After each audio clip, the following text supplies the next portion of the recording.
Hey, what's up guys? Welcome back to my channel. Today I'm going to be sharing with you guys a few of my things that happened throughout the 1920s and 1930s. So let's get to it, shall we? Continua. Before I begin, I'd like to introduce myself. My name is Jose Hernandez, immigrant who migrated from Michoacan, Mexico to Wichita, Kansas.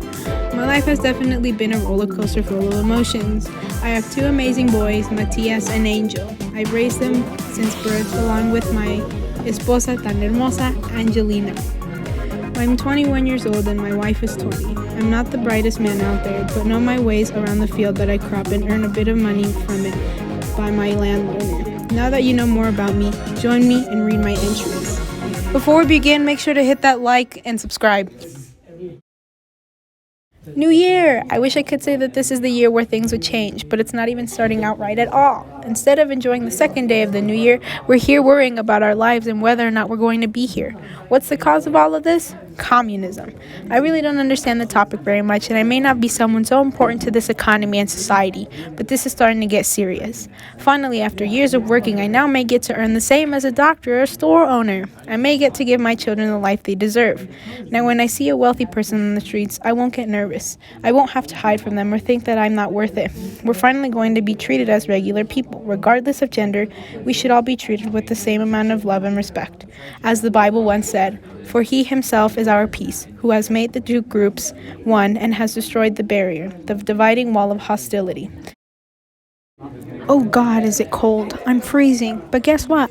I'm so elated. I have no words to explain such happiness that I have for my wife. Although my wife or I aren't allowed to vote yet, we're still very impacted by this movement. It's the 19th Amendment. It's guaranteed all women the right to vote, and I'm more than proud for all of them. We're both relieved that after years of battling and arguing, this march has come to peace. I was impacted in a positive manner because it provides hope for my lovely wife. When she receives her citizenship, she'll be able to stand up for what she believes in and include herself into these decisions. I've been asked this question frequently, though. Should women be considered equal to men? My simple answer, yes, of course. My mother has always told me to be kind to one another, and regardless of gender, we should all be treated with the same amount of love and respect. My church has always taught me the path of love and equality, and I will forever follow that path. I took a couple pictures at the rally that I went to with my wife, and I even learned how to vote.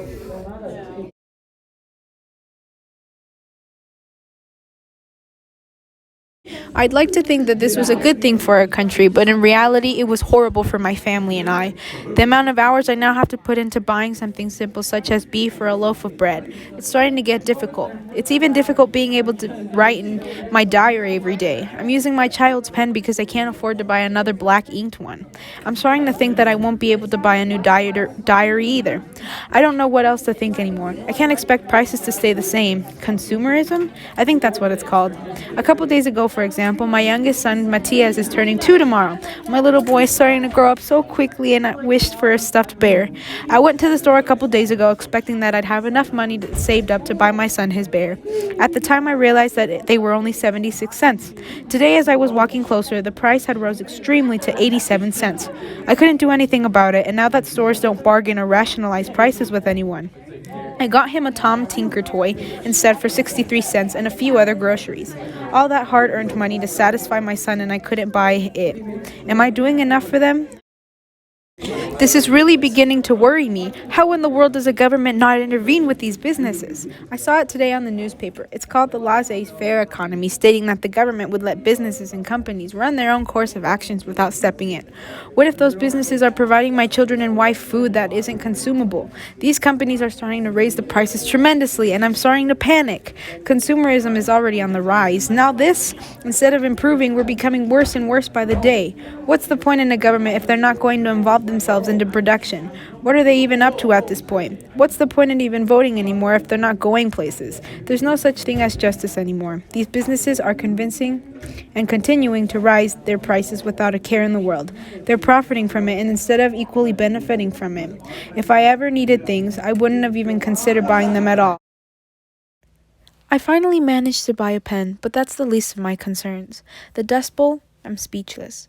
It's this crazy dust storm that's damaged my landlord's land and the endless amounts of hard work putting into it.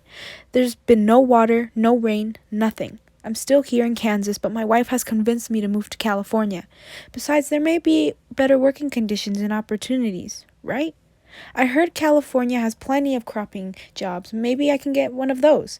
I'm most concerned about how I'm going to get my family there safely and soundly. More important question is, where are we going to go after we arrive? I don't even have enough money to be traveling by myself, let alone with my whole family.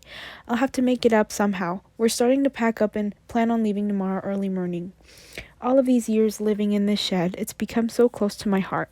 I've put nothing but tears and sweat into building this, and to leave it like that breaks my heart. We just can't live there anymore, and the dust has gotten into my children's eyes more than once. It's just not safe to live there anymore. But I can promise one thing. Sooner or later, we'll be back surviving and better than ever. Until next time, Kansas. Until next time, my little shed that I call home. That's my home. That used to be my boss's land. Why did things turn out this way? The three most shocking words that I've ever heard in my entire life: the Mexican Repatriation Act, the act in which my wife and I, along with many other Hispanic people, are in jeopardy of being sent back to Mexico. And above it all, my wife and I are citizens now, and yes, we're still at risk of leaving. After all of this moving, I just wanted to settle down and stay at peace. We've been hiding in this beat-up shed for days now, along with many other Hispanic strangers. We've been seeing things that have never been seen before. Police officers constantly mocking and knocking on doors to look for any other immigrants. Can't they find it in their hearts to let us be set free? What did we do that caused this so much commotion, so much attention? We just come here to provide our children with the best. I never came with any intention to cause so many arguments, so many opinions on a situation like this. I come in peace, and I assume that the rest of our population does too. Never once did I think my family and I would end up in a shed full of worried, afraid people. I don't want this for my children. I don't want them seeing our neighbors being taken away. I can't do anything else besides pray and wish for the best. I managed to capture the moments in which my good friend Rosie has been sitting on a bench, waiting to be sent back to Mexico. Te quiero mucho, amiga. You'll be home before you know it. I'm writing in my wife's favorite color because for the first time in years, we finally received great news. Franklin Delano Roosevelt is our president. This is the first time I felt happy, a sense of relief almost. We're going to get out of this. I just know we will. We need to get back onto our feet. I can't keep living here in the shed with people that I don't even recognize. It's really come to this, and with it all, I've learned something important from it. Never give up hope. It could be the worst time of your life, but you would have to keep pushing forward. My good Lord Jesus has a plan for all of us. He knows what he's doing. If that means causing you pain for a bit, then let it be. I'm sure Roosevelt has great plans for us. I know he'll do great. For example, one of the posters I saw was that he'd support those who weren't able to sustain themselves. He was carrying out reforms in banking and finance. I may even deposit my few cents back into the bank. I'm not sure yet, though. I also heard his first fireside chat on the radio thanks to my friend Pablo. He said something that really caught my attention. We have provided the machinery to restore our financial system, and it's up to you to support and make it work. Oh, we'll make it work, all right. This was one of the advertisements I saw of him while he was being elected into office. I'm home. I knew it. One day I would have returned home, and today was that day. We come home with a few more dollars, and I can say that we're truly doing better now. I've heard word about Franklin's New Deal. He created a bunch of programs, public work projects, financial reforms, and regulations.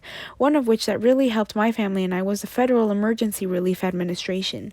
It was meant to help people like us to provide us with food and clothing. Unfortunately, I'm still unemployed, but I plan on going to this meatpacking industry and land a job there. I even promised to get my son Matthias his bear for his upcoming birthday. I absolutely cannot wait to see what the future holds for us. And if the meatpacking industry doesn't accept me, then the WPA Act has also helped me tremendously. I heard they're looking to employ people that were looking for a job, and it's calling me. Sooner or later, I'll be able to buy my wife her wedding ring too. I think this may be the last time I'm journaling. I need to pay more attention to my family. Until next time. Gracias por todo, mi Dios. Por todo, mi librito.